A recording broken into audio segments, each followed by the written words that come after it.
Saya bagi nih ya, perlu nggak investasi? Jawabannya pasti perlu.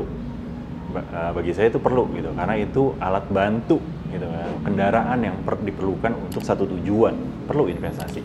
Tapi apakah itu bisa menjadi gaya hidup? Bisa. Balik lagi, gaya hidup itu ada dua pilihan. Dari kebiasaan, karena memang tadi ada tujuan, ada kepentingan, jadi terbiasa dan akhirnya jadi gaya hidup. Ada juga gaya hidup yang itu jadikan tujuannya, bukan tujuan dari investasinya, tapi si investasinya ada tujuannya dia untuk menjaga gaya hidup. Nah, ini harus dibedakan nih, jangan sampai terjebak dengan kata-kata gaya hidupnya tadi gitu. Jadi yang baik adalah punya tujuan, dan investasi itu adalah menjadi bagian dari hidupnya. Kalau udah jadi bagian dari hidup, itu menjadi gaya hidup dong, secara otomatis. Tapi kalau dia nggak tahu tujuan, tapi karena ikut-ikutan sama orang, atau hanya ingin menjaga supaya masuk dalam satu komunitas, nah itu kan tujuannya adalah gaya hidupnya. Nah ini yang bahaya, karena nggak tahu nih tujuannya kemana, yang penting ikutin gaya hidupnya. Ya. Jadi moms and dads, jangan sampai terjebak dengan kondisi tadi ya, gaya hidup. Jadi saya lurusin lagi nih, untuk investasinya penting, apakah ini bisa jadi gaya hidup? Bisa. Ya. Gaya hidup yang seperti apa? Yang punya tujuan, yang jadi kebiasaan, yang jadi memang ini dengan sadar bahwa ini memang sebuah kebutuhan yang bisa membantu tujuan keuangannya. Kayak gitu. Bukan untuk perlombaan tadi. Ya, hati-hati kalau itu jadi perlombaan, ya kita nggak tahu finishnya di mana gitu kan. Ya, terus hadiahnya apa gitu kan. Kalau nggak ada hadiahnya ngapain gitu kan.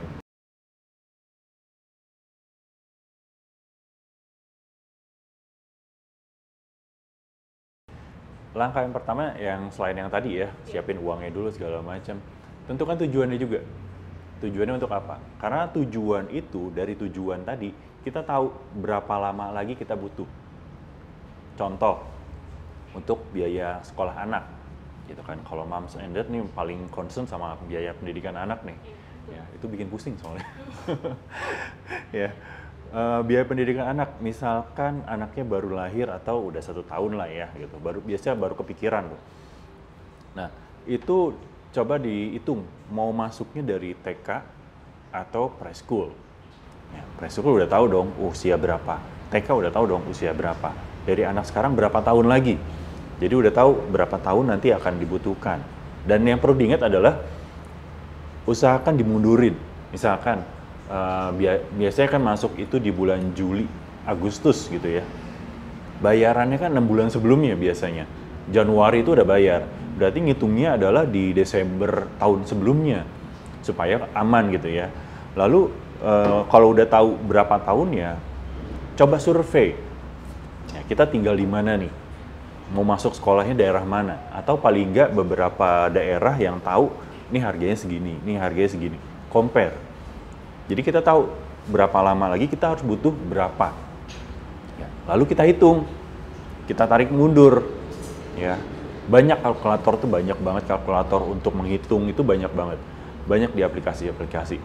Nah, itu bisa kita hitung dengan misalkan kita masukin inflasinya kan. Inflasi pendidikan itu bisa 10%, bisa 15%, tergantung sekolahnya seperti apa. Nah itu pada saat survei bisa ditanya juga sekalian, biayanya berapa tahun lalu gitu kan. Biar ketahuan kenaikannya berapa.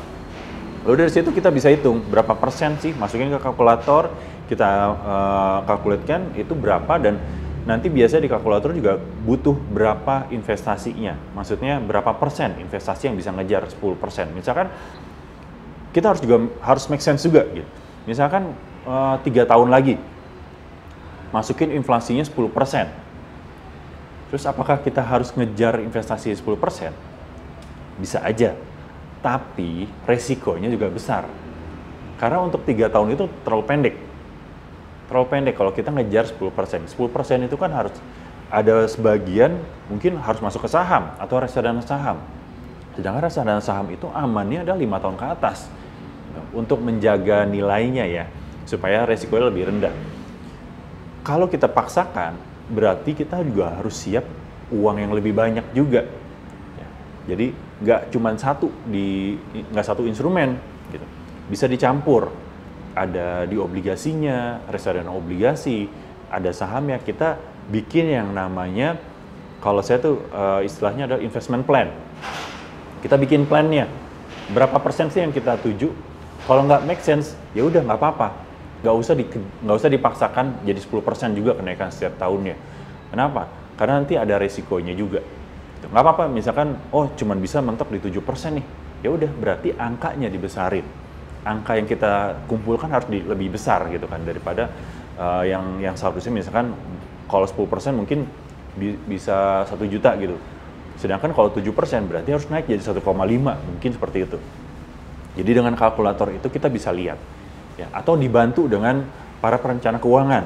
Dengan konsultasi nanti biasanya setiap perencana keuangan itu punya kalkulatornya sendiri. Jadi dihitungkan nanti. Nah itu yang kedua. Kenapa harus dihitung? Supaya kita tahu, jangan dikira-kira. Ya, karena ini kan sesuatu yang pasti. Untuk sekolah anak itu jangan sampai, wah nggak cukup nih. Gitu kan, nggak cukup, pilihannya cuma 2 nih kalau nggak cukup.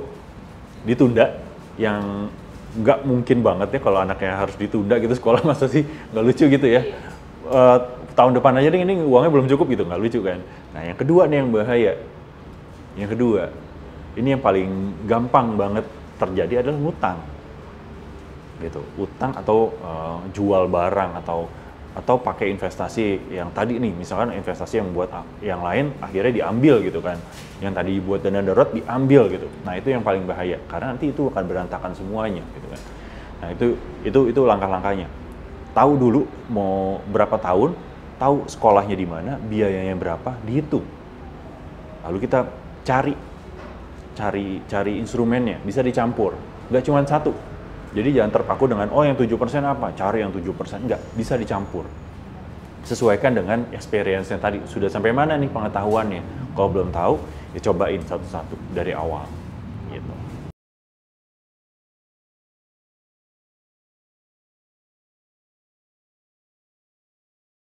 Kalau kita ngomongin investasi di pasar modal itu kan pasar ya, ada yang jual, ada yang beli. Jadi harga itu bisa ditentukan oleh yang jual atau yang beli gitu kan. Ada dua pihak nih yang bisa menentukan harga. Mau belinya di harga berapa gitu. Nah, karena ini bisa naik turun, ini yang harus kita antisipasi. Nah, antisipasi seperti apa? Tadi jangka waktu sama resiko dari instrumennya sendiri. Ya, di pasar modal itu kan ada 2 gitu ya. Obligasi sama saham gitu ya. Ini yang pokoknya, tapi turunannya kan banyak bentuknya gitu ya. Nah, obligasi itu bisa diperjualbelikan juga. Yang namanya diperjualbelikan, ada harga naik turun gitu kan, ada harga jual, harga beli juga gitu kan. Tapi sifatnya akan berbeda dengan saham. Kenapa? Karena kalau saham itu lebih aktif jual belinya. Kalau obligasi itu nominalnya nggak bisa kecil biasanya. Kalau obligasi pemerintah, obligasi perusahaan itu nggak bisa kecil. Jadi memang nggak banyak yang bertransaksi, walaupun bisa naik turun juga atau banyak juga gitu, tapi tidak akan sebanyak saham. Karena di saham itu lebih banyak dan fluktuasi harganya lebih cepat, berarti kita juga harus lebih berhati-hati gitu kan, atau lebih mempelajarinya lebih banyak gitu daripada obligasi. Ya. Karena di obligasi juga ada yang namanya kupon. Nah, kupon ini apa, Moms and Dad? Kupon itu seperti di deposito itu ada bunganya. Jadi obligasi ini kan surat utang. Ya, kalau yang untuk Moms and Dad yang belum tahu, obligasi ini surat utang. Jadi pemerintah atau perusahaan ini butuh dana, keluarin surat jaminan. Dia ngutang sama kita, gitu kan? Nah, kalau kita dikasih utang, kalau kita ngutangin orang, pasti harus ada untungnya dong. Untungnya itu dikasih kupon, kayak bunga gitu ya, berapa bulan sekali gitu dikasih. Karena ini jaminan bahwa ini aman loh uangnya. Nanti kita balikan, ada jangka waktu yang dibalikan nanti ya. Nah, kalau saham kan nggak bisa dipegang sampai kapan aja dan tergantung dari harga naik turunnya itu untungnya. Ya mungkin ada beberapa saham yang ada dividennya atau pembagian keuntungan. Ya kalau perusahaan yang besar dan dia untungnya besar gitu, setiap tahun bisa konsisten gitu, dia ngasih bagi-bagi untung lah gitu. Nah, di situ perbedaannya. Tapi biasanya kalau untuk saham itu memang berharap dari kenaikan si harganya atau dari modalnya. Gitu. Kalau obligasi bisa dua nih, bisa dari modal atau dari kuponnya tadi. Nah, jadi perlu dipahami nih, mana yang lebih cocok. Nah, di investasi itu biasanya ada yang namanya profil resiko. Nah, dari profil resiko itu kayak mengenali diri sendiri. Saya ini bisa terima resiko berapa persen sih? Gitu. Kalau belum bisa terlalu banyak, ya jangan lihat ke returnnya dulu atau imbal hasilnya dulu atau untungnya dulu. Karena kan kalau kita investasi yang pertama ditanya cuannya gitu kan, pengennya tujuan utamanya cuma cuan gitu tanpa tahu ada resikonya. Nah, dari situ dulu belajar dulu dari yang rendah gitu ya. Lalu nanti naik ke saham, ke reksadana saham, terus ke saham yang benerannya, baru nanti ke yang lain-lain.